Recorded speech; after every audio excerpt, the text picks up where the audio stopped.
ವೇದಿಕೆಯ ಮೇಲಿರುವ ಮೂವರು ಗುರುಗಳೇ, ವೇದಿಕೆಯ ಮುಂಭಾಗದಲ್ಲಿರುವಂಥ ಗಣ್ಯರೇ,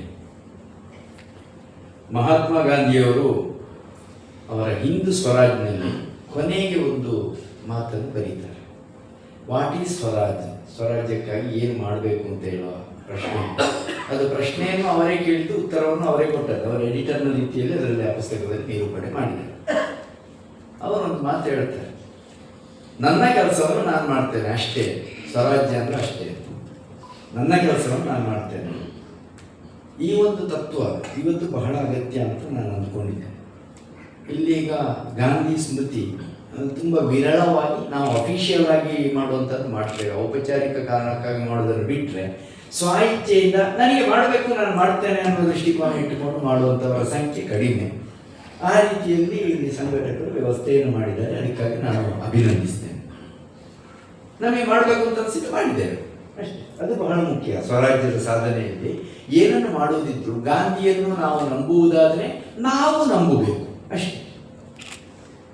ದೇವರನ್ನು ನಾವು ನಂಬುವುದಾದರೆ ನಾವು ನಂಬಬೇಕು ಅಷ್ಟೇ. ಅವ ನಂಬ್ತಾನೋ ಇವು ನಂಬ್ತಾನೋ ಅವ ನಂಬಿದ್ನ ಅದರ ಬಗ್ಗೆ ಕಲ್ಪಿಸಿ ಮಾಡಬೇಕಾದಂಥ ಅವಶ್ಯಕತೆ ಇಲ್ಲ. ನಮ್ಮ ನಂಬಿಕೆಗಳು ದೃಢವಾಗಿದ್ದರೆ ಅದು ಅದರ ತಲುಪಬೇಕಾದ ಸ್ಥಳವನ್ನು ತಲುಪುತ್ತದೆ. ಎರಡನೇ ಅಂಶ, ಗಾಂಧಿ ಇವತ್ತು ಅನೇಕ ಪರಿಶೋಧನೆಗೆ ಒಳಪಡುತ್ತಾರೆ ಅಂತ ಹೇಳುವುದು.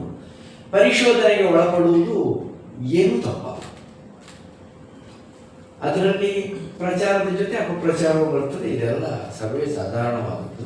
ಸುಮಾರು 2000 ವರ್ಷಗಳ ಹಿಂದೆ ಜೀಸಸ್ ಕ್ರೈಸ್ಟಿಗೆ ಕೂಡ ಇದೇ ಪರಿಸ್ಥಿತಿ ಬಂದಿತ್ತು. ಆದರೆ ಯಾವ ವ್ಯಕ್ತಿತ್ವಕ್ಕೆ ಆ ಪರಿಶೋಧನೆಗೆ ಒಳಪಡುವ ಶಕ್ತಿ ಇರ್ತದೋ ಅದು ಆ ಕಾಲಮಾನವನ್ನು ದಾಟಿ ನಿಲ್ಲುತ್ತದೆ. ಆ ಶಕ್ತಿ ಗಾಂಧೀಜಿಯವರ ವ್ಯಕ್ತಿತ್ವಕ್ಕೆ ಇದೆ. ಅದು ಕಾಲಮಾನವನ್ನು ದಾಟಿ ನಿಲ್ಲುವ ಒಂದು ಸಮರ್ಥ ವ್ಯಕ್ತಿತ್ವವಾಗಿ ಬೆಳೀತದೆ. ಬೆಳೆಯುವುದಕ್ಕೆ ಮೊದಲು ಅನೇಕ ಪರಿಶೋಧನೆಗಳು ಸ್ವಾಭಾವಿಕವಾಗಿ ನಡೀತದೆ. ನಾನಿಲ್ಲಿ ಬರುವಾಗ ಏನಂತ ಹೇಳಿದರೆ, ಇದು ಕ್ರೈಸ್ತರ ಸಭೆ, ಆದ್ದರಿಂದ ನಾನು ಜೀಸಸ್ ಕ್ರೈಸ್ಟ್ ಕುರಿತಾಗಿ ಗಾಂಧೀಜಿಯವರ ಚಿಂತನೆಗಳು ಇತ್ಯಾದಿಗಳ ಬಗ್ಗೆ ಮಾತಾಡಬೇಕು ಅಂತ ಒಂದಷ್ಟು ಸ್ಟಡಿ ಮಾಡಿಕೊಂಡು ಬಂದೆ. ಆದರೆ ಬಂದ ಮೇಲೆ ಗೊತ್ತಾಯಿತು ಇದು ಒಟ್ಟಾಗಿ ಗಾಂಧಿ ಸ್ಮೃತಿ ಅನ್ನುವಂಥದ್ದು ಗೊತ್ತಾಯಿತು. ಆದ್ದರಿಂದ ನಾನು ಅದನ್ನು ಸೇರಿಸಿಕೊಂಡು ಇದನ್ನು ನಿಮ್ಮ ಮುಂದೆ ಇಡಲಿಕ್ಕೆ ಪ್ರಯತ್ನ ಪಡ್ತೇನೆ. ಇವತ್ತು ಗಾಂಧಿ ಯಾಕೆ ಮುಖ್ಯ ಅನ್ನೋದು ನಾವು ಮುಂದೆ ಇಟ್ಟುಕೊಳ್ಬೇಕಾದ ಪ್ರಶ್ನೆ. ಅನೇಕ ಸಂದರ್ಭದಲ್ಲಿ ಮತ್ತೆ ಮತ್ತೆ ಚರ್ಚೆ ಆಗ್ತಾ ಇದ್ದು ಸ್ವಾತಂತ್ರ್ಯ ಹೋರಾಟ ಅಲ್ಲಿ ಹಾಗಾಯಿತು ಇಲ್ಲಿ ಚರ್ಚೆಗೆ ಬರ್ತದೆ. ಸ್ವಾತಂತ್ರ್ಯ ಹೋರಾಟ ಅನ್ನುವುದು ಬ್ರಿಟಿಷರಿಂದ ನಾವು ಸ್ವಾತಂತ್ರ್ಯವನ್ನು ಪಡೆಯುವ ಅಷ್ಟಕ್ಕೆ ಸೀಮಿತ ಅಂತ ಹೇಳಿ ಆದರೆ it is achieve, already achieve. 1947ಕ್ಕೆ ಅದು ಮುಗಿದಿದೆ. ಇವತ್ತು ಅದರ ಅವಶ್ಯಕತೆ ಇಲ್ಲ.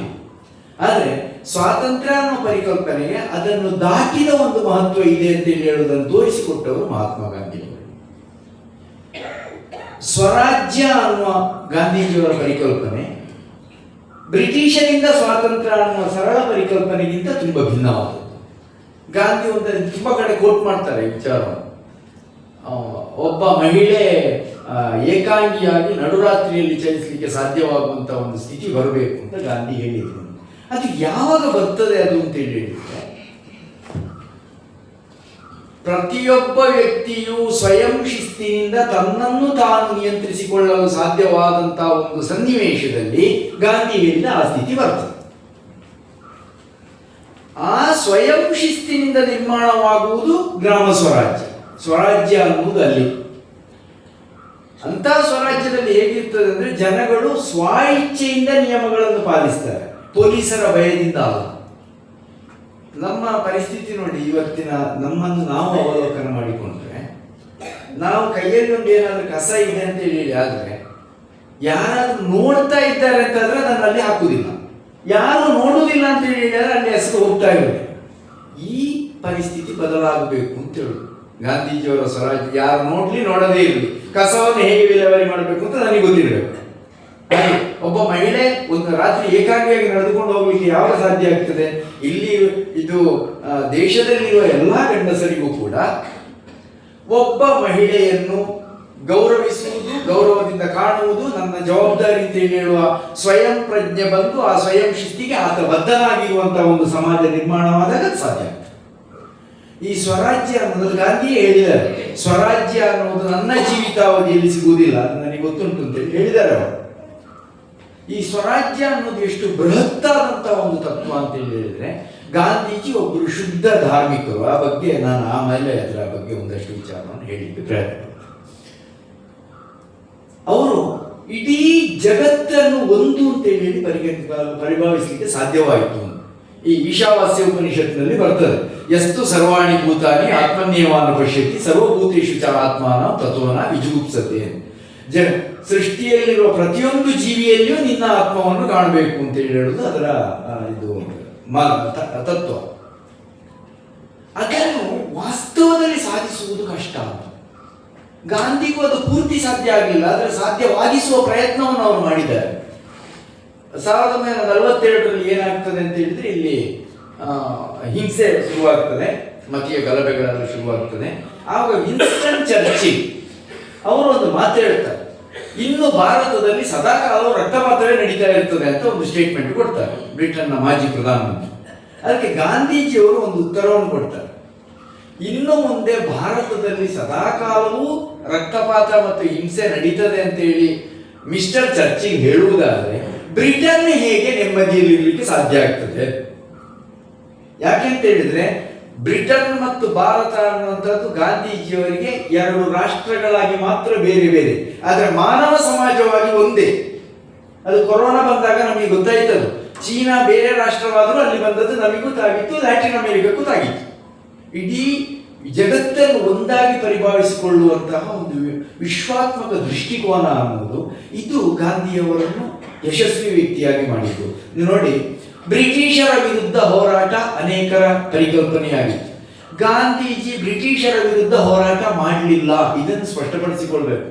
ಗಾಂಧೀಜಿಯವರು ಹೋರಾಡಿದ್ದು ಬ್ರಿಟಿಷ್ ಸಾಮ್ರಾಜ್ಯಶಾಹಿತ್ವದ ವಿರುದ್ಧ ಮಾತ್ರ. ಬ್ರಿಟಿಷ್ ಜನರ ಬಗ್ಗೆ ಅವರಿಗೆ ಯಾವ ಆಕ್ಷೇಪವೂ ಇರಲಿಲ್ಲ. ಅನೇಕ ಜನ ಬ್ರಿಟಿಷ್ ಪ್ರಜೆಗಳೇ ಅವರ ಜೊತೆಯಲ್ಲಿದ್ದರು. ಸಾಮ್ರಾಜ್ಯಶಾಹಿ ತತ್ವದ ವಿರುದ್ಧ ಮಾತ್ರ ಅವರು ಹೋರಾಟ ಮಾಡಿದ್ದು. ಒಂದು ಬ್ರೂಕ್ ಫೀಲ್ಡ್ ಅಂತ ಹೇಳಿದ್ರು ಜಡ್ಜಿನ ವಿಚಾರ ಬರ್ತದೆ. ಒಂದು ಗಾಂಧೀಜಿಯವರ ಮೇಲೆ ರಾಜದ್ರೋಹದ ಆಪಾದನೆ ಬಂದಾಗ ಜಡ್ಜಿಗೆ ಅವರು ಉತ್ತರ ಕೊಡ್ತಾರೆ, ಏನು ಅಂತ ಹೇಳಿದ್ರೆ, ಆ ಜಡ್ಜು ಅವರಿಗೆ 3 ವರ್ಷಗಳ ಶಿಕ್ಷೆ ಕೊಡ್ತಾರೆ. ಅಷ್ಟೊತ್ತಿಗೆ ಗಾಂಧಿ ಹೇಳ್ತಾರೆ, ನನ್ನ ದೇಶದ ದಾಸ್ಯ ವಿಮೋಚನೆಗಾಗಿ ಹೋರಾಟ ಮಾಡುವುದು ರಾಜರ ಕಾನೂನಿನ ಪ್ರಕಾರ ರಾಜದ್ರೋಹ ಆಗ್ತದೆ ಅಂತ ಹೇಳೋದಾದ್ರೆ ನನಗೆ 3 ವರ್ಷ ಅಲ್ಲ 6 ವರ್ಷ ಶಿಕ್ಷೆ ಕೊಡಿ ಅಂತ ಹೇಳ್ತಾರೆ. ಯಾಕೆ ಅಂತ ಕೇಳಿ, ಯಾಕೆಂದ್ರೆ ನೀವು 3 ವರ್ಷ ಶಿಕ್ಷೆ ಕೊಟ್ಟರೆ 3 ವರ್ಷದಲ್ಲಿ ನನ್ನ ಶಿಕ್ಷೆ ಬಿಟ್ಟು ಮುಗೀತು ಅಂತಾದ್ರೆ ನನ್ನ ದೇಶದ ದಾಸ್ಯದಿಂದ ವಿಮೋಚನೆಗೊಳಿಸುವುದಕ್ಕಾಗಿ ಹೋರಾಡುವ ರಾಜದ್ರೋಹವನ್ನೇ ನಾನು ಮತ್ತೆ ಮಾಡಲಿದ್ದೇನೆ ಅಂತ ಹೇಳ್ತಾರೆ. ಅದಕ್ಕೆ ಭಯ ಬರುವುದು. ಅಂದ್ರೆ ಅವರು ವಿರೋಧಿಸಿದ್ದು ದಾಸ್ಯ ಅನ್ನುವ ತತ್ವವನ್ನು. ದಾಸ್ಯ ಅನ್ನುವ ತತ್ವ ಇವತ್ತು ಇದೆಯೋ ಇಲ್ವೋ ಅಂತ ಹೇಳುವಂಥದ್ದು ಎಲ್ಲರಿಗೂ ಗೊತ್ತಿದೆ, ಅದನ್ನು ನಾನು ವಿವರಿಸಬೇಕಾದಂಥ ಅವಶ್ಯಕತೆ ಇಲ್ಲ. ಎಲ್ಲಿಯವರೆಗೆ ದಾಸ್ಯದ ಮನಸ್ಥಿತಿ ಇರ್ತದೋ ಅಲ್ಲಿಯವರೆಗೂ ಗಾಂಧೀಜಿ ಮುಖ್ಯರಾಗ್ತಾರೆ. ಬ್ರಿಟಿಷರ ಭಾರತದಿಂದ ಹೋಗಿದೆ, ಅದು ಪ್ರಶ್ನೆ ಇಲ್ಲ, ಆದರೆ ದಾಸ್ಯ ಅನ್ನುವ ಮನೋಪ್ರವೃತ್ತಿ ಹೋಗಿದೆ. ಆಯ್ತಾ? ಇನ್ನೊಂದು ಅಂಶವನ್ನು ಹೇಳ್ತೇನೆ. ಭಾರತೀಯ ಸನ್ನಿವೇಶದಲ್ಲಿ ಬಹುಕಾಲದಿಂದಲೂ ನಮ್ಮಲ್ಲಿ ಧರ್ಮಗಳಿವೆ, ಜಾತಿಗಳಿವೆ, ಬೇಕಾದಷ್ಟು. ಜಾತಿಗಳ ನಡುವೆ, ಧರ್ಮಗಳ ನಡುವೆ ಭಿನ್ನಾಭಿಪ್ರಾಯಗಳು ಇವೆ, ಜಗಳಗಳು ಆಗಿವೆ, ಹೊಡೆದಾಟಗಳು ಆಗಿವೆ. ಯಾವುದನ್ನೂ ಆಗಲಿಲ್ಲ ಅಂತ ನಾನು ಹೇಳ್ತಾ ಇಲ್ಲ.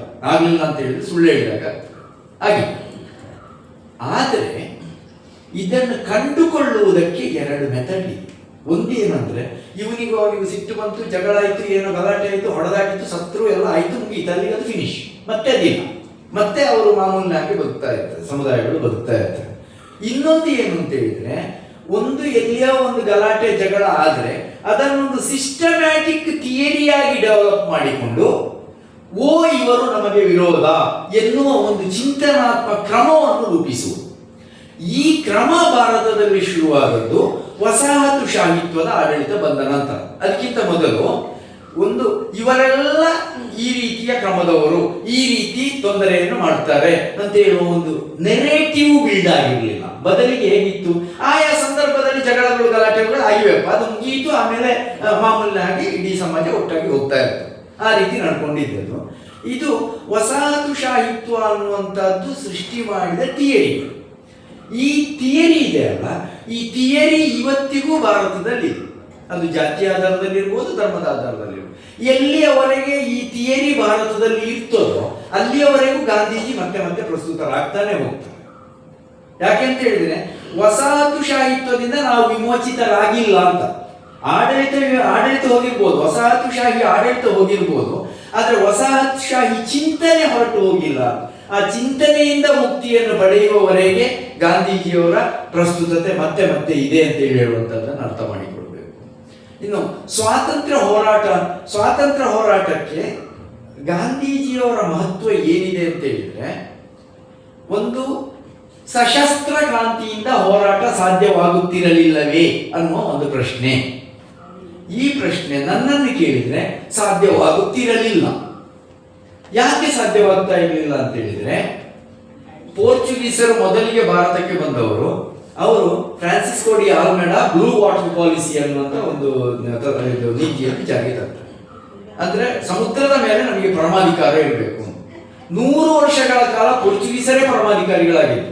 ಅಂತ ಪೋರ್ಚುಗೀಸರನ್ನೇ ಮಟ್ಟ ಹಾಕಿ ಇಂಗ್ಲಿಷರು ಭಾರತಕ್ಕೆ ಬಂದಿದ್ದಾರೆ, ಬ್ರಿಟಿಷರು ಭಾರತಕ್ಕೆ ಬಂದವರು.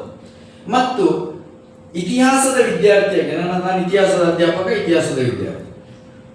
ಸುಮಾರು 300 ವರ್ಷಗಳ ಅವಧಿಯಲ್ಲಿ ಬ್ರಿಟಿಷ್ ಸೈನ್ಯವನ್ನು ಸೋಲಿಸಿದಂತಹ ಪ್ರಕರಣಗಳು ಇಲ್ಲ ಇಂಟರ್ನ್ಯಾಷನಲ್.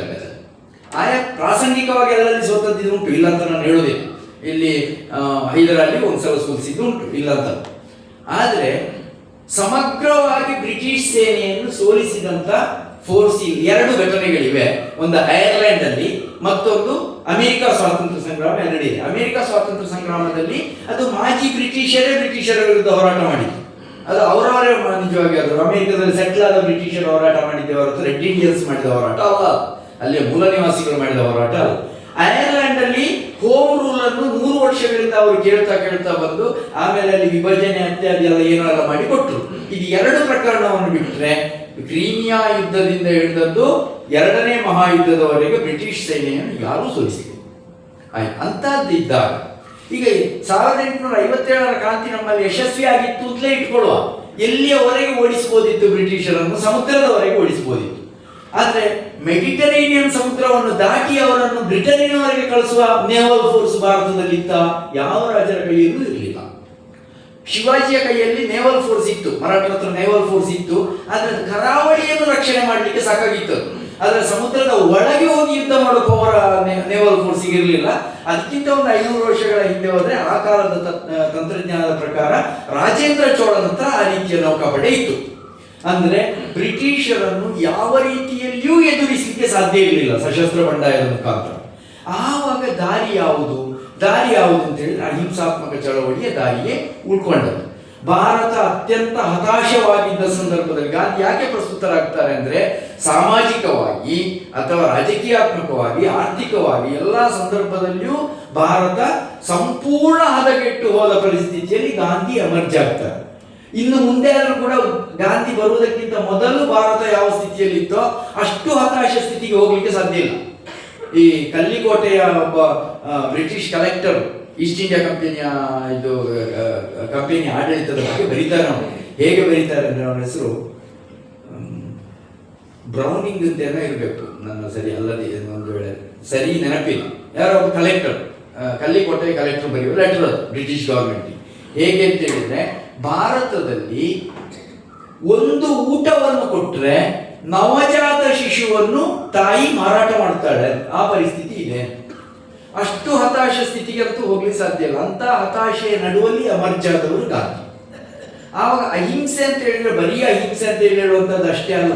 ಈ ಅಹಿಂಸಾ ತತ್ವ ಎಷ್ಟು ಸರಳ, ಅದು ಸತ್ಯಾಗ್ರಹ ಎಷ್ಟು ಸರಳ ಅಂದ್ರೆ, ನಮ್ಮ ಮಕ್ಕಳು ನಮ್ಮ ಹತ್ರ ಮನೆಯಲ್ಲಿ ಜಗಳ ಮಾಡಿದ್ದಾರೆ, ಮಕ್ಕಳಿಗೆ ಒಂದು ಪೆನ್ನ ಪೆನ್ಸಿಲೋ ಬೇಕಾಯ್ತು ಅಂತ ಹೇಳಿ, ಆದ್ರೆ ಅವರು ಬೇಕು ಅಂತ ಹೇಳಿದರೆ ಏನು ಮಾಡಿದ್ರು ಪಟ್ಟು ಬಿಡುದಿಲ್ಲ. ನೀವು ಹೊಡೀರಿ ಬಡೀರಿ ಏನು ಮಾಡಿದ್ರು ಕ್ಯಾರ್ ಮಾಡುದಿಲ್ಲ. ಅವರಿಗೆ ಸಿಗಬೇಕಾದ ಸಿಗುವವರೆಗೆ ಬಿಡುದಿಲ್ಲ. ಅದೇ ದೊಡ್ಡ ಆಕಾರಕ್ಕೆ ಬಂದಾಗ ಸತ್ಯಾಗ್ರಹ ಆಗ್ತದೆ. ಅದೇ ರೀತಿ ಅದು ಹೇಗೆ ಒಂದು ಧಾರ್ಮಿಕ ಫಿಲಾಸಫಿ ಅಂತ ಹೇಳಿದ್ರೆ, ಜೈನ ಧರ್ಮ ಇದು ಜಗತ್ತಿನ ಧರ್ಮಗಳಲ್ಲೇ ಜೈನ ಧರ್ಮದಷ್ಟು ಆಳವಾದ ಶೋಧನೆಯನ್ನು ಅಹಿಂಸೆ ವಿಚಾರದಲ್ಲಿ ಮಾಡಿದಂಥದ್ದು ಬೇರೆ ಧರ್ಮಗಳಿಲ್ಲ. ಅದರ ತತ್ವವನ್ನು ಒಳಗೊಳ್ತದೆ. ಅಹಿಂಸಾತ್ಮಕ ಸತ್ಯಾಗ್ರಹ ಅಂತೇಳಿ ಹೇಳುವಂಥದ್ದು ಆ ತತ್ವವನ್ನು ಒಳಗೊಳ್ತದೆ. ಹೀಗೆ ಧಾರ್ಮಿಕ ತತ್ವವನ್ನು ತಳಹದಿಯಾಗಿಟ್ಟುಕೊಂಡು ಒಂದು ರಾಜಕೀಯ ಹೋರಾಟದ ಅಸ್ತ್ರವನ್ನು ರೂಪಿಸುವುದಕ್ಕೆ ಗಾಂಧೀಜಿಯವರಿಗೆ ಸಾಧ್ಯ ಆಗ್ತದೆ ಅಂತ ಹೇಳುದು ಅದೊಂದು ಅದ್ಭುತವಾದ ಪ್ರತಿಭೆ. ಈ ಸತ್ಯಾಗ್ರಹದಲ್ಲಿ ನೋಡಿ, ಅದಕ್ಕಿಂತ ಮೊದಲು ಸಂತಾಲ ಬಂಡಾಯ ಆಯಿತು, ಮುಂಡಾ ಬಂಡಾಯ ಆಯಿತು, ಅಲ್ಲಿ ಇಲ್ಲಿ ಹೋರಾಟಗಳೆಲ್ಲ ಆಯಿತು. ಯಾವ ಬಂಡಾಯದಲ್ಲಿಯೂ ಕೂಡ ಹೋರಾಟ ಮಾಡ್ಲಿಕ್ಕೆ ಹೊರಟವ ಏನು ಕಾರಣ ಕೊಟ್ಟಿದ್ನೋ ಅದನ್ನು ಮತ್ತೆ ಬ್ರಿಟಿಷರ್ ಸರಿ ಮಾಡಲಿಲ್ಲ. ಆದರೆ ಚಂಪಾರಣ್ ಸತ್ಯಾಗ್ರಹದಲ್ಲಿ ಅಥವಾ ಇದು ಬಾರ್ದೋಲಿ ಸತ್ಯಾಗ್ರಹದಲ್ಲಿ ಹೋರಾಟಗಾರರ ಬೇಡಿಕೆಯನ್ನು ಈಡೇರಿಸಬೇಕಾಗ್ತದೆ.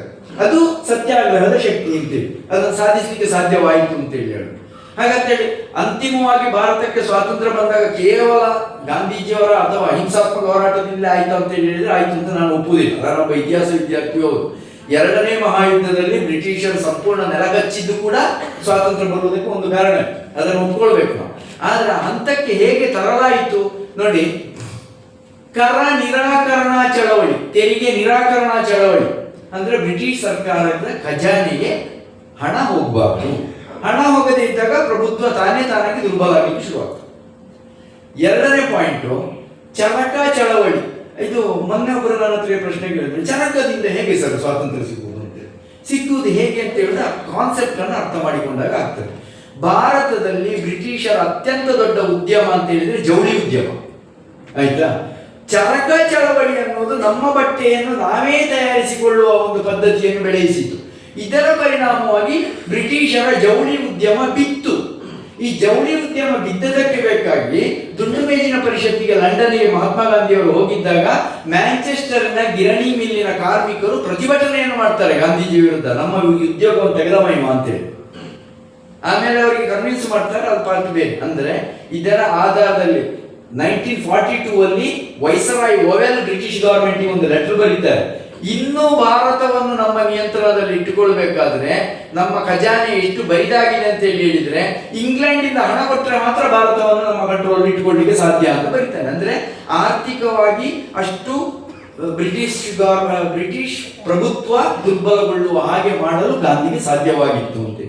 ಗಾಂಧಿ ಯಾವ ರೀತಿ ಮೆಟಾಫರ್ಗಳನ್ನು ಸೃಷ್ಟಿ ಮಾಡ್ತಾ ಹೋದ್ರು ಅಂತ ಹೇಳಿದ್ರೆ, ಉಪ್ಪಿನ ಸತ್ಯಾಗ್ರಹ ನೋಡಿ, ಈ ಉಪ್ಪಿನ ಸತ್ಯಾಗ್ರಹ, ಉಪ್ಪನ್ನು ಹಿಡ್ಕೊಂಡು ಹೇಗೆ ಸತ್ಯಾಗ್ರಹ ಮಾಡೋದು, ಅದು ಅಷ್ಟು ಸುಲಭ ಕಾನ್ಸೆಪ್ಟ್ ಬರಬೇಕಾದ್ರೆ.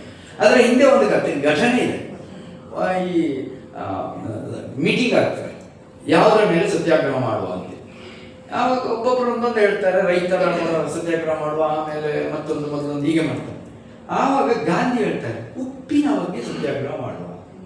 ಅದು ಒಪ್ಪಿದ್ರು, ಆದರೆ ಈ ಉಪ್ಪಿನ ಮೇಲೆ ಯಾಕೆ ಅಂತ ಹೇಳೋದು ಗೊತ್ತಾಗಲಿಲ್ಲ. ಇದರ ಹಿಂದೆ ಏನಾಗಿತ್ತು ಅಂದರೆ, ಇಲ್ಲಿ ಪಶ್ಚಿಮ ಬಂಗಾಳದಲ್ಲಿ 24 ಪರಗಣ ಅಂತ ಒಂದು ಜಿಲ್ಲೆ ಇದೆ. ನೀವು ಈಗಲೂ ಕೂಡ ಅಲ್ಲಿ ಹೋಗಿ ನೋಡಿದ್ರೆ 24 ಪರಗಣ ಜಿಲ್ಲೆಯಲ್ಲಿ ಇರುವುದೆಲ್ಲ ಬ್ರಿಟನ್ನಿನ ಮಣ್ಣು ಇರುವುದಲ್ಲ. ಅದು ಏನಂದ್ರೆ, ಈ ಇಲ್ಲಿಂದ ಕಚ್ಚಾ ವಸ್ತುವನ್ನು ಇಂಗ್ಲೆಂಡಿಗೆ ತಕೊಂಡು ಹೋಗಿ ಅಲ್ಲಿ ಅದನ್ನು ಫಿನಿಶ್ಡ್ ಗುಡ್ಸ್ ಆಗಿ ಮಾಡಿ ಭಾರತಕ್ಕೆ ತರಬೇಕು ಅಂತ ಹೇಳಿ ಆದರೆ ತೂಕ ಕಡಿಮೆ ಆಗ್ತದೆ. ತೂಕ ಕಡಿಮೆ ಆದಾಗ ಹಡಗಿನಲ್ಲಿ ಚಲಿಸ್ಲಿಕ್ಕೆ ಆಗುದಿಲ್ಲ. ಆವಾಗ ಹಡಗಿಗೆ ತೂಕವನ್ನು ತರಲಿಕ್ಕೆ ಬೇಕಾಗಿ ಮಣ್ಣನ್ನು ತುಂಬುತ್ತಾರೆ ಶುರುವಿಗೆ. ಹಾಗೆ ತಂದು ಹಾಕಿದ ಮಣ್ಣನ್ನು ಅಷ್ಟಾಗುವಾಗ ಅವರಲ್ಲಿ ಯಾರೋ ಒಬ್ಬ ಬುದ್ಧಿವಂತ ಬಂದ, ಈ ಮಣ್ಣು ತಗೊಂಡು ಹೋಗುದು ಬೇಡ, ನಾವು ಉಪ್ಪು ತಗೊಂಡು ಹೋಗುವ. ಉಪ್ಪು ತಗೊಂಡು ಹೋದ್ರೆ ಅವರು ಪಕ್ಕಾ ವ್ಯಾಪಾರಿಗಳು ಬ್ರಿಟಿಷರು. ಉಪ್ಪು ತಗೊಂಡು ಹೋದ್ರೆ ಭಾರತದಲ್ಲಿ ಮಾರಬಹುದು ಅದನ್ನು. ಬ್ರಿಟನ್ನಿನಿಂದ ಉಪ್ಪು ತರುವುದು ಯಾಕೆ? ಹಡಗಿನ ಲೋಡಿಗೆ ತೂಕ ಕಡಿಮೆಯಾಗದ ಹಾಗೆ ನೋಡಿಕೊಳ್ಳಿಕ್ಕೆ ಬೇಕಾಗಿ ಅಲ್ಲಿಂದ ಉಪ್ಪು ತುಂಬುವುದು. ಹಾಗೆ ತಂದ ಉಪ್ಪನ್ನು ಭಾರತದಲ್ಲಿ ಮಾರುವುದು. ಭಾರತದಲ್ಲಿ ಅದು ಮಾರಾಟ ಆಗಬೇಕು ಅಂತ ಹೇಳಿ ಆದ್ರೆ ಏನಾಗಬೇಕು, ನಮ್ಮಲ್ಲಿ ಉಪ್ಪು ತಯಾರು ಮಾಡಬಾರ್ದು.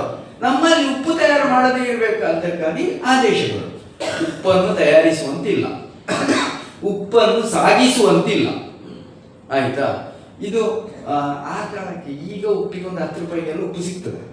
ಈ 1930ರ ಕಾಲಕ್ಕೆ ಉಪ್ಪಿಗೆ ಎಷ್ಟು ಕಡಿಮೆ, ಅರ್ಧ ಹಣೆಗಿಂತಲೂ ಕಡಿಮೆ ಬೆಲೆಯ ಸರಕು, ಆಯ್ತಾ. ಆದರೆ ಅಷ್ಟು ಕಡಿಮೆ ಬೆಲೆಯ ಸರಕನ್ನು ಏನಾದರೂ ಉತ್ಪಾದನೆ ಮಾಡಿದರೆ ಅವನಿಗೆ ಆ ಕಾಲದ 500 ರೂಪಾಯಿ ಜುಲ್ಮಾನೆ, ಅವ ಸಾಯುವವರೆಗೆ ಜೈಲಲ್ಲಿ ಇರಬೇಕು, ಹೊರಗೆ ಬರಲಿ ಸತ್ಯ. ಇದು ಕಾನೂನು. ಈ ಕಾನೂನಿನ ವಿರುದ್ಧ ಉಪ್ಪಿನ ಸತ್ಯಾಗ್ರಹವನ್ನು ಮಾಡಿದ್ದು ಯಾಕೆ?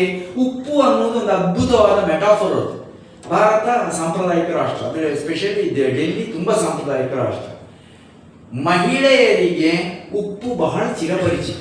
ಈ ಉಪ್ಪಿನ ಸತ್ಯಾಗ್ರಹ ಏನು ಮಾಡಿತು ಅಂದರೆ, ಡೆಲ್ಲಿ ನಗರ ಒಂದರಲ್ಲೇ 6000 ಜನ ಮಹಿಳೆಯರು ಸತ್ಯಾಗ್ರಹಕ್ಕೆ ಬರುವಾಗ ಮಾಡಿತು, ಆಯ್ತಾ. ಇನ್ನು ಉಪ್ಪಿಗೆ ಒಂದು ಅದ್ಭುತವಾದ ಸ್ವಾತಂತ್ರ್ಯದ ಸ್ವರೂಪ ಇದೆ.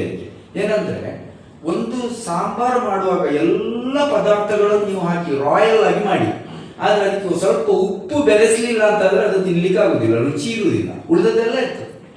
ಅದೇ ರೀತಿಯಲ್ಲಿ ಸ್ವಾತಂತ್ರ್ಯ ಅಂತ ಹೇಳಿದ್ರೆ ನಮಗೆ ಎಲ್ಲ ಇದ್ರೂ ಕೂಡ ಸ್ವಾತಂತ್ರ್ಯ ಇಲ್ಲದಿದ್ದರೆ ಬದುಕಿಗೆ ರುಚಿ ಇರುವುದಿಲ್ಲ ಅನ್ನೋದನ್ನು ಮೆಟಾಫರ್ ಆಗಿ ಗಾಂಧಿ ಅದನ್ನು ಹೇಳಲಿಕ್ಕೆ ಹೊರಟದ್ದು. ಇವತ್ತಿಗೆ ಅದು ಮತ್ತೊಂದು ರೀತಿಯ ಮೆಟಾಫರ್. ಒಂದು ಗೋಣಿಯಲ್ಲಿ ಉಪ್ಪನ್ನು ನೀವು ಕಟ್ಟಿ ಇಟ್ಟರೆ ನಿಧಾನಕ್ಕೆ ಅದು ಕರಗ್ತದೆ. ಈಗ ಗಾಂಧಿ ತತ್ವ ಕೂಡ 70 ವರ್ಷದಲ್ಲಿ ತುಂಬ ಕರಗಿ ಆಗಿದೆ, ಆಯ್ತಾ? ಅದು ಕೂಡ ಒಂದು ಮೆಟಾಫರ್. ಹಾಗೆ ಒಂದು ಸಣ್ಣ ವಿಚಾರ, ಉಪ್ಪಿನಂತ ಸಣ್ಣ ವಿಷಯವನ್ನು ಇಟ್ಟುಕೊಂಡು ಒಂದು ರಾಷ್ಟ್ರೀಯ ಹೋರಾಟವನ್ನು ರೂಪಿಸಲಿಕ್ಕೆ ಸಾಧ್ಯವಾಯಿತು. ಮತ್ತು ಆವಾಗ ಇರ್ವಿನ್ ಹೇಳ್ತಾರೆ, ಈ ಅರೆಬೆತ್ತಲೆ ಬೈರಾಗಿ ಏನು ಮಾಡ್ತಾ ಇದ್ದಾನೆ ಅನ್ನೋದೇ ನನಗೆ ಗೊತ್ತಾಗುವುದಿಲ್ಲ. ಇದು ಸ್ವಾತಂತ್ರ್ಯದ ಹಿನ್ನೆಲೆಯಲ್ಲಿಯೂ ಗಾಂಧಿ ಯಾಕೆ ಮುಖ್ಯ ಅಂತ ಹೇಳುವ ನೆಲೆಯಲ್ಲಿ ನಾನು ಹೇಳಿದ್ದು. ಇನ್ನೊಂದು ಬಹಳ ಮುಖ್ಯವಾಗಿ ನಾವು ತಗೊಳ್ಬೇಕಾದದ್ದು, ನಾನು ಆದಷ್ಟು ಬೇಗ ಮುಗಿಸ್ತೇನೆ, ಕೆಲವು ವಿಚಾರ ಹೇಳದೆ ಮುಗಿಸ್ಲಿಕ್ಕೆ ಆಗುದಿಲ್ಲ, ಆದ್ದರಿಂದ ಹೇಳಬೇಕಾಗ್ತದೆ. ಒಂದು ಧಾರ್ಮಿಕ ಹಿನ್ನೆಲೆಯಲ್ಲಿ ಮಹಾತ್ಮ ಗಾಂಧಿಯವರು ಬಹಳ ಮುಖ್ಯ. ಯಾಕೆ ಬಹಳ ಮುಖ್ಯ ಅಂತ ಹೇಳಿದ್ರೆ, ಭಾರತ ಅನೇಕ ಧಾರ್ಮಿಕ ನಂಬಿಕೆಗಳ, ನಾನು ಧರ್ಮ ಅಂತ ಹೇಳಿಲ್ಲ, ಧಾರ್ಮಿಕ ನಂಬಿಕೆಗಳು ಅಂತ, ಧರ್ಮಗಳು ಒಂದು 7-8 ಇದ್ದರೆ ಧಾರ್ಮಿಕ ನಂಬಿಕೆಗಳು ಸಾವಿರಾರು ನಂಬಿಕೆಗಳಿವೆ. ಆ ಎಲ್ಲ ನಂಬಿಕೆಗಳ ನಡುವೆ ಅವರು ಕನೆಕ್ಟ್ ಮಾಡ್ತಾ ಹೋಗ್ತಾರೆ. ಅದನ್ನು ಅರ್ಥ ಮಾಡ್ಕೊಳ್ಬೇಕು. ಅವರ ಇದು ಒಟ್ಟು ಜೀವನ ಶೈಲಿಯಲ್ಲಿ ಎಲ್ಲಾ ಧರ್ಮಗಳ ತಾತ್ವಿಕ ಅಂಶಗಳು ಕೂಡ ಬೆರೆತಿವೆ. ಟ್ರಸ್ಟಿಶಿಪ್ ಕಾನ್ಸೆಪ್ಟ್ ಅಂತ ಹೇಳುವಂಥದ್ದು ಒಂದು ಗಾಂಧೀಜಿಯವರು ಕೊಡ್ತಾರೆ, ಅದು ಗೊತ್ತಿತ್ತು.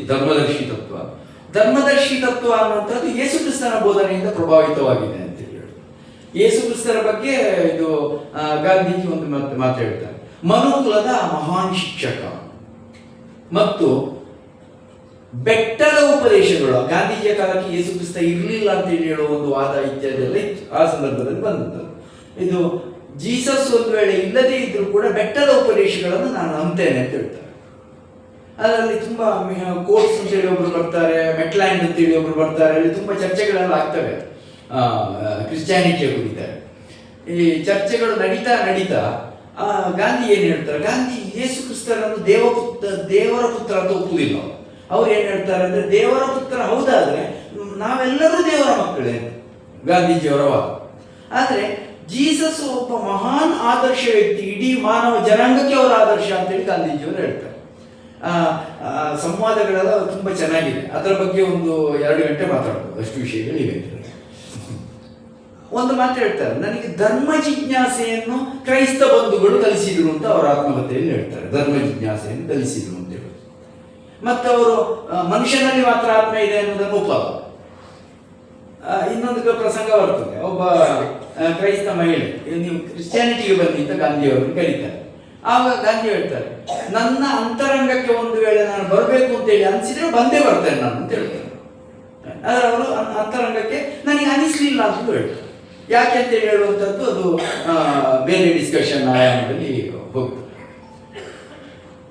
ಹಾಗೆ ಈ ಸತ್ಯಾಗ್ರಹದ ಪರಿಕಲ್ಪನೆಯನ್ನು ರೂಪಿಸುವ ಹೊತ್ತಿಗೆ ಒಬ್ಬ ಮೌಲ್ಯಗಳ ಜೊತೆಯಲ್ಲಿ ಗಾಂಧಿ ತುಂಬ ಪ್ರತಿ ರಾತ್ರಿ ಅವರು ಚರ್ಚೆ ಮಾಡ್ತಾ ಅದರ ಅತ್ಯುತ್ತಮ ಸಂಗತಿಗಳನ್ನು ಒಳಗೊಳಿಸಿಕೊಂಡು ಅವರ ತಾತ್ವಿಕ ಹೋರಾಟದ ಸಂರಚನೆಯನ್ನು ರೂಪಿಸ್ತಾರೆ. ಇಡೀ ಜಗತ್ತನ್ನು ಒಂದು ಅಂತೇಳಿ ಹೇಳುವಂಥದ್ದನ್ನು ತಗೊಳ್ಳುವಂಥದ್ದು ಈಶಾವಾಸ್ಯ ಉಪನಿಷತ್ತಿನಿಂದ ತಗೊಳ್ತಾರೆ. ಭಗವದ್ಗೀತೆ ನನ್ನ ತಾಯಿ ಅಂತ ಹೇಳ್ತಾರೆ. ಭಗವದ್ಗೀತೆಯ ಕುರಿತಾಗಿ ನೀವು ಒಂದು ಆಚಾರ್ಯ ರಜನೀಶ್ ಒಂದು ಒಳ್ಳೆ ಪ್ರಶ್ನೆಯನ್ನು ಕೇಳಿದ್ರು ಗಾಂಧೀಜಿಯವರು. ಭಗವದ್ಗೀತೆ ಯುದ್ಧ ಮಾಡಲಿಕ್ಕೆ ಹೇಳ್ತದೆ, ನೀವು ಭಗವದ್ಗೀತೆಯನ್ನು ನನ್ನ ತಾಯಿ ಅಂತ ಹೇಳ್ತೀರಿ, ಹೇಗೆ ಇದು ಅಂತ. ಅದಕ್ಕೆ ಗಾಂಧಿ ಉತ್ತರ ಕೊಡ್ತಾರೆ, ಭಗವದ್ಗೀತೆಯಲ್ಲಿ ಕಂಡು ಬರುವ ಯುದ್ಧ ಅಂತ ಹೇಳುದು ಅದು ನಿಜವಾದ ಯುದ್ಧ ಅಲ್ಲ, ಅದು ಒಂದು ಮೆಟಾಫರ್ ಆದಂಥ ಯುದ್ಧ. ಜಗತ್ತಿನ ಪ್ರತಿಯೊಂದು ಜೀವಿಯೂ ಕೂಡ ಅರ್ಜುನ ರೂಪಿಯಾಗಿಯೇ ಇರ್ತಾರೆ. ಅನೇಕ ವಿಷಾದಗಳು, ಪ್ರಶ್ನೆಗಳು, ಇದು ಸರಿಯೋ ಅದು ಸರಿಯೋ ಅಂತ ಹೇಳುವ ಗೊಂದಲಗಳನ್ನು ಇಟ್ಟುಕೊಂಡೇ ಎಲ್ಲ ಮನುಷ್ಯರು ಇರ್ತಾರೆ. ಆ ಎಲ್ಲ ಗೊಂದಲಗಳಿಗೆ ಕೃಷ್ಣ ಶಕ್ತಿ ಅನ್ನುವಂಥದ್ದು ಒಂದು ಸಮಾಧಾನವನ್ನು ಕೊಟ್ಟಾಗ ಅವನು ಆಕ್ಟ್ ಮಾಡಲಿಕ್ಕೆ ಸಾಧ್ಯ ಆಗ್ತದೆ ಅಂತ ಹೇಳುವ ಅರ್ಥದಲ್ಲಿ ಭಗವದ್ಗೀತೆಯನ್ನು ನಾನು ತಗೊಂಡಿದ್ದೇನೆ ಅಂತ ಹೇಳುವುದನ್ನು ಅವರು ಹೇಳ್ತಾರೆ. ಈ ಆತ್ಮದ ಪರಿಕಲ್ಪನೆ ಇತ್ಯಾದಿ ವಿಚಾರಗಳು ಅಷ್ಟೇ ಈ ಅದರಲ್ಲಿ ಬರ್ತದೆ. ಗಾಂಧಿ ನಿಜವಾಗಿ ಆದರೂ ಭಗವದ್ಗೀತೆಯನ್ನು ಪ್ರಶ್ನಿಸಬಾರ್ದಲ್ವಾ, ಭಗವಾನ್ ವಾಚ, ಪ್ರಶ್ನೆ ಮಾಡುವಾಗಿಲ್ಲ. ಬಟ್ ಅವರು ಪ್ರಶ್ನೆ ಮಾಡ್ತಾರೆ, ಯಾಕೆಂದ್ರೆ ಅದಕ್ಕೆ ಭಗವದ್ಗೀತೆಯಲ್ಲೇ ಅವರ ಆಧಾರವನ್ನು ಇಟ್ಟಿದ್ದಾರೆ. ಇತಿತೆ ಜ್ಞಾನವಾಕ್ಯಾತಂ ಗುಹ್ಯಾತ್ ಗುಹ್ಯತರಮಯ ವಿಮೃಶ್ಯೆಯೇ ತದಶೇಷೇನ ಯಥೇಚ್ಛಸಿ ತಥಾಕುರು ಅಂತೇಳಿ ಅಂತಿಮವಾಗಿ ಕೃಷ್ಣ ಹೇಳೋದು ಅದನ್ನೇ. ನನ್ನ ಅತಿ ಅಮೂಲ್ಯವಾದ ಜ್ಞಾನವನ್ನೆಲ್ಲ ನಿನಗೆ ಕೊಟ್ಟಿದ್ದೇನೆ, ಇನ್ನು ನೀನು ಯೋಚನೆ ಮಾಡಿ ನಿನಗೆ ಹೇಗೆ ಅನಿಸ್ತದೋ ಹಾಗೆ ಮಾಡು ಅಂತ ಹೇಳುದು. ಇದನ್ನು ಕೂಡ ಗಾಂಧಿ ಅಳವಡಿಸಿಕೊಂಡಿದ್ದಾರೆ. ಅಹಿಂಸಾ ತತ್ವ ವರ್ತಮಾನ ಮಹಾವೀರರು ಬೋಧಿಸಿದರು, ಆದರೆ ಅದನ್ನು ಅನುಷ್ಠಾನಕ್ಕೆ ತಂದದ್ದು ಗಾಂಧಿಯೇ ತಂದದ್ದು. ಅದು ರಾಜಕೀಯ ಸನ್ನಿವೇಶದಲ್ಲಿ ತರಲಿಕ್ಕೆ ಪ್ರಯತ್ನ ಪಟ್ಟದ್ದು. But successfully he was defeated. ಅಹಿಂಸಾ ತತ್ವದಲ್ಲಿ ಗಾಂಧಿ ಸಕ್ಸಸ್ಫುಲಿ ಡಿಫೀಟೆಡ್ ಅಂತ ಹೇಳುವ ಪದವನ್ನೇ ನಾನು ಬಳಕೆ ಮಾಡ್ತೇನೆ. ಯಾಕೆಂದ್ರೆ ಅದು ಡಿಫೀಟೇ ಅದು, ಯಾಕಂದ್ರೆ ಹಿಂಸೆಯೇ ಅವರನ್ನು ಬಲಿ ತೆಗೆದುಕೊಂಡಿತ್ತು, ಆಯ್ತಾ. ಆದರೆ ಆ ಡಿಫೀಟ್ ಕೂಡ ಒಂದು ಸಕ್ಸಸ್ಫುಲ್ ಡಿಫೀಟ್ ಅಂತೇಳಿ, ಅಂದರೆ ಅವರ ಚಿಂತನೆಗಳನ್ನು ಆಗು ಮಾಡಲಿಕ್ಕೆ ಕಾಲ ಇನ್ನೂ ಕೂಡಿ ಬರಲಿಲ್ಲ ಅನ್ನೋದನ್ನು ಸೂಚಿಸ್ತದೆ ಹೊರತು ಗಾಂಧಿಯ ಚಿಂತನೆಗಳು ಸರಿ ಇರಲಿಲ್ಲ ಅನ್ನೋದನ್ನು ಸೂಚಿಸುವುದಿಲ್ಲ. ಅವರೇ ಹೇಳಿದಾಗೆ ಅದಕ್ಕೆ ಇನ್ನೂ ಸಾಕಷ್ಟು ಕಾಲ ಬೇಕಾಗಬಹುದು. ಒಂದು ಧಾರ್ಮಿಕ ಪರಂಪರೆ. ಎರಡನೆಯದು ಶೈಕ್ಷಣಿಕ ಅಂಶಗಳು. ಗಾಂಧೀಜಿಯವರ ಶಿಕ್ಷಣ ಅಂತೇಳಿ ಹೇಳುವಂಥದ್ದು ಓದು, ಬರಹ, ಲೆಕ್ಕ ಮತ್ತೆ ಔದ್ಯೋಗಿಕ ಶಿಕ್ಷಣ. ಔದ್ಯೋಗಿಕ ಶಿಕ್ಷಣದ ಗಳಿಕೆಯ ಸಾಮರ್ಥ್ಯವನ್ನು ಕೊಡಬೇಕು. ಈ ಗಳಿಕೆಯ ಸಾಮರ್ಥ್ಯದ ಪರಿಸ್ಥಿತಿ ಇವತ್ತು ನಮ್ಮ ಶಿಕ್ಷಣದ ಸನ್ನಿವೇಶ ಹೇಗಾಗಿದೆ ಅಂತ ಹೇಳಿದ್ರೆ, ಒಂದು 0.23% ಇರುವ ಫಾರಿನ್ ಉದ್ಯೋಗವನ್ನು ಪಡ್ಕೊಳ್ಳಿಕ್ಕೆ, ಶಿಕ್ಷಣವನ್ನು ಕೊಡಲಿಕ್ಕೆ ನಮ್ಮ ಹತ್ರ ಯಥೇಷ್ಟ ಸಂಸ್ಥೆಗಳಿವೆ. ಆದರೆ 59% ಜನಗಳು ಎಂಗೇಜ್ ಆಗಿರುವಂತಹ ಕೃಷಿ ರಂಗವನ್ನು ಸರಿಯಾಗಿ ಕೃಷಿಯನ್ನು ಹೇಗೆ ಮಾಡಬೇಕು ಅಂತ ಕಲಿಸಲಿಕ್ಕೆ ಒಂದು ಶಾಲೆಯೂ ಇಲ್ಲ. ಇದು ಗಾಂಧಿಯನ್ನು ಶಿಕ್ಷಣದ ಪರಿಕಲ್ಪನೆಯನ್ನು ತೆಗೆದುಕೊಳ್ಳದೇ ಇದ್ದದರ ಪರಿಣಾಮ. ವಾರ್ತಾ ಶಿಕ್ಷಣ ಪದ್ಧತಿಯನ್ನು ತೆಗೆದುಕೊಳ್ಳದೇ ಇದ್ದ ಪರಿಣಾಮ. ಕೃಷಿಗೆ ಶಿಕ್ಷಣವೇ ಬೇಡ ಅಂತ. ಹಾಗಾದ್ರೆ ಮತ್ತೆ ಕೃಷಿ ರಂಗ ಸಕ್ಸಸ್ ಆಗುವುದು ಹೇಗೆ? ಭಾರತದಲ್ಲಿ ಗ್ರಾಮೀಣ ಆರ್ಥಿಕತೆ ಅಂತ ಇತ್ತು, ಕೃಷಿಯನ್ನು ಸಪೋರ್ಟ್ ಮಾಡುವಂತ ಬೇರೆ ಬೇರೆ ಕಸುಬುಗಳಿದ್ದವು. ಬ್ರಿಟಿಷ್ ಆಡಳಿತ ಅನ್ನೋದು ಆ ಎಲ್ಲ ಕಸುಬುಗಳನ್ನು ನಾಶ ಮಾಡಿತು, ಕೃಷಿಯನ್ನು ಅವಲಂಬಿಯಾಗಿ ಮಾಡಿತು. ಮತ್ತೆ ಕೃಷಿಯನ್ನು ಸ್ವಾವಲಂಬಿಯಾಗಿ ಮಾಡಲಿಕ್ಕೆ ಬೇಕಾದಂತಹ ಆರ್ಥಿಕ ಚಿಂತನೆಗಳು ಗಾಂಧಿಯನ್ ಆರ್ಥಿಕ ಚಿಂತನೆಗಳಲ್ಲಿ ಸಿಗ್ತವೆ. ಅದು ಅವರ ಸ್ವತಂತ್ರ ಅಂತಲ್ಲ, ಗಾಂಧಿಯನ್ ಆರ್ಥಿಕ ಚಿಂತನೆಗಳಿಗೆ ಪ್ರೇರಣೆಯಾಗಿ 1900 ವರ್ಷಗಳ ಹಿಂದೆ ತಿರುವಳ್ಳುವರ್ ಅಂತೇಳಿ ಹೇಳುವಂತ ಒಬ್ಬ ಕವಿ, ತಿರುವಳ್ಳುವರ್ನ ತಿರುಕ್ಕುರಲ್ನ 4ನೇ ಭಾಗ ಪೊರುತ್ಪಾಳ್ ಅಂತ. ಆ ಪೊರುತ್ಪಾಳ್ ಅಂತ ಹೇಳುವ ಭಾಗದಲ್ಲಿ ಇಕನಾಮಿಕ್ ಥಾಟ್ಸೇ, ಆ ಇಕನಾಮಿಕ್ ಥಾಟ್ ಇಂದ ತಗೊಳ್ತಾರೆ. ಆಧುನಿಕ ಅರ್ಥಶಾಸ್ತ್ರಜ್ಞರು 4 ಫ್ಯಾಕ್ಟರ್ಸ್ ಆಫ್ ಪ್ರೊಡಕ್ಷನ್ ಹೇಳಿದ್ರೆ, ತಿರುವಳ್ಳುವರು 6 ಫ್ಯಾಕ್ಟರ್ಸ್ ಆಫ್ ಪ್ರೊಡಕ್ಷನ್ ಹೇಳ್ತಾರೆ. ಅದನ್ನು ಇಟ್ಟುಕೊಂಡು ಅವರ ಚಿಂತನೆಗಳನ್ನು ಗಾಂಧೀಜಿಯವರು ಡೆವಲಪ್ ಮಾಡ್ತಾರೆ. ಸಾಮಾಜಿಕ ನೆಲೆಯಲ್ಲಿ ನೋಡಿ, ಕೌಟುಂಬಿಕ ಸಂಬಂಧಗಳಲ್ಲಿ ಎಲ್ಲರಿಗೂ ಗೊತ್ತಿದೆ ಅಲ್ಲ, ಹರಿಲಾಲ್ ಗಾಂಧಿಗೂ ಮಹಾತ್ಮ ಗಾಂಧಿಗೂ ಮಾನಸಿಕವಾಗಿ ಸಮಾಧಾನ ಇರಲಿಲ್ಲ. ಅದರಲ್ಲಿ ಅನೇಕ ಸಂದರ್ಭದಲ್ಲಿ ಗಾಂಧಿಯೇ ತಪ್ಪನ್ನು ಮಾಡಿದ್ದಾರೆ ಮಗನ ವಿಷಯಕ್ಕೆ ಸಂಬಂಧಪಟ್ಟಾಗ. ಒಂದ್ಸಲ ರೈಲಿನಲ್ಲಿ ಏನಾಗ್ತದೆ ಅಂದ್ರೆ, ಹರಿಲಾಲ್ ಗಾಂಧಿ ಓಡಿಕೊಂಡು ಬರ್ತಾರೆ. ಒಂದು ಕೈಯಲ್ಲಿ ಕಿತ್ತಳೆ ಹಣ್ಣು ಇರ್ತದೆ, ಕಿತ್ತಳೆ ಹಣ್ಣು ತಕೊಂಡು ಬಂದು ತುತಲಿಬಾಯಿಗೆ ಕೊಡ್ತಾರೆ. ತುತಲಿಬಾಯಿಗೆ ಕೊಟ್ಟಾಗ ಗಾಂಧಿ ಕೇಳ್ತಾರೆ, ನನಗಿಲ್ವ ಮಗನೇ ಅಂತ ಕೇಳ್ತಾರೆ. ಅದಕ್ಕೆ ಇದು ಹರಿಲಾಲ್ ಗಾಂಧಿ ಹೇಳ್ತಾರೆ, ನಿನಗೆ ಕೊಡುವುದಿಲ್ಲ, ನಾನು ನಿನಗೆ ಯಾಕೆ ಕೊಡಬೇಕು ಅಂತ ತಿಳಿಸಿದೆ ಎಂದು. ಆ ಒಬ್ಬ ತಂದೆಯಾಗಿ ಹೇಗೆ ಅನಿಸ್ಬೋದು ಆ ಸನ್ನಿವೇಶ. ಇನ್ನೊಂದು ಸನ್ನಿವೇಶವನ್ನು ಹೇಳ್ತಾರೆ. ಕಸ್ತೂರ್ಬಾ ಗಾಂಧಿ ತೀರಿಕೊಂಡಾಗ ಇದು ಹೆಣಕ್ಕೆ ಬೆಂಕಿ ಕೊಟ್ಟಲ್ಲ ಆದ ಮೇಲೆ ಉರಿತಾ ಇರುವ ಚಿತೆಯನ್ನು ನೋಡಿಕೊಂಡು ತನ್ನ ದೊಣ್ಣೆಯನ್ನು ಊರಿಕೊಂಡು ಗಾಂಧಿ 6 ಗಂಟೆಯ ಕಾಲ ಪೂರ್ತಿ ಹೆಣ ಉರಿದು ಹೋಗುವವರೆಗೂ ಅಲ್ಲೇ ನಿಂತುಕೊಂಡಿರ್ತಾರೆ. ಅಜ್ಜಾಗಿದ್ದು ಹೆಂಡತಿಯನ್ನು ಮನೆಯಿಂದ ಹೊರಗಾಕಿದ್ದು ಉಂಟು ಒಂದಾನೊಂದು ಕಾಲಕ್ಕೆ. ಮನೆಯಲ್ಲಿ ಜಗಳ, ಈ ಹೆಂಡತಿಯೊಟ್ಟಿಗೆ ಜಗಳ ಆಡುವುದು, ಆಮೇಲೆ ರಾಜಿ ಆಗುವುದು, ಆಮೇಲೆ ಹೆಂಡತಿ ತೀರಿಕೊಂಡಾಗ ಉರಿತಾ ಇರುವ ಚಿತೆಯನ್ನು 6 ಗಂಟೆಗಳ ಕಾಲ ನೋಡ್ತಾ ನಿಲ್ಲುವ ಒಬ್ಬ ಅಸಹಾಯಕ ಅಜ್ಜನ ಪರಿಸ್ಥಿತಿಯನ್ನು ಯೋಚನೆ ಮಾಡಿ. ಇದು ನಮ್ಮ ಮನೆಯಲ್ಲಿ ನಾವು ಮಾಡಿದ ಹಾಗೆ ಇರುತ್ತೇವೆ. ಮಹಾತ್ಮ ಗಾಂಧಿ ಎನ್ನುವ ಬೃಹತ್ ವ್ಯಕ್ತಿತ್ವದ ಜೊತೆಯಲ್ಲಿ ಅವರಲ್ಲಿ ನಮ್ಮ ಜೀವನದ ಜೊತೆಯಲ್ಲಿ ಸಂವಾದ ಮಾಡುವಂತ ಈ ರೀತಿಯ ರಚನೆಗಳಿದ್ದವು ಅಂತೇಳಿ, ಒಬ್ಬ ಸಾಮಾನ್ಯ ಅಜ್ಜನಾಗಿ ಅವರು ಹೇಗೆ ವರ್ತಿಸಿದ್ರು ಅಂತೇಳಿ ಹೇಳುವಂಥದ್ದು ನೋಡಿ. ಅವರ ಚಿಂತನ ಕ್ರಮದ ಒಂದು ವಿಧಾನವನ್ನು ಹೇಳ್ತೇನೆ. ಯಾರೆಲ್ಲ ಹೋಗಿ ಅವ್ರ ಹತ್ರ ಕೇಳ್ತಾರಂತೆ ಪ್ರಶ್ನೆ, ಅತ್ಯಂತ ಸುಂದರವಾದ ಹೂ ಯಾವುದು ಅಂತ ಕೇಳ್ತಾರೆ ಗಾಂಧಿ ಹತ್ರ. ಕೆಲವರು ಮಲ್ಲಿಗೆ, ಸಂಪಿಗೆ ಇದೆಲ್ಲ ಹೇಳ್ಬೋದು. ಗಾಂಧಿ ಹತ್ತಿಯ ಹೂ ಅಂತ ಉತ್ತರ ಕೊಟ್ಟರಂತೆ, ಯಾಕಂದ್ರೆ ಹತ್ತಿರಲ್ಲಿ ಮಾತ್ರ ಬಟ್ಟೆ ಮಾಡಲಿಕ್ಕೆ ಆಗುದು. ಗಾಂಧಿ ಯೋಚನೆ ಮಾಡ್ತಾ ಇದ್ದ ಕ್ರಮ ಆ ರೀತಿಯಲ್ಲಿ ಇತ್ತು ಅಂತೇಳಿ ಹೇಳುದು. ಇದು ಮಹಾತ್ಮ ಗಾಂಧಿಯವರ ಪ್ರಸ್ತುತತೆಯನ್ನು ಮತ್ತೆ ಮತ್ತೆ ನಮಗೆ ನೆನಪಿಸಿಕೊಡ್ತದೆ ಅಂತ ಹೇಳುವಂತಹದ್ದು. ಮತ್ತೆ ಇನ್ನಷ್ಟು ಚರ್ಚೆಗಳನ್ನು, ಸಂವಾದಗಳನ್ನು ಬೆಳೆಸಬಹುದು.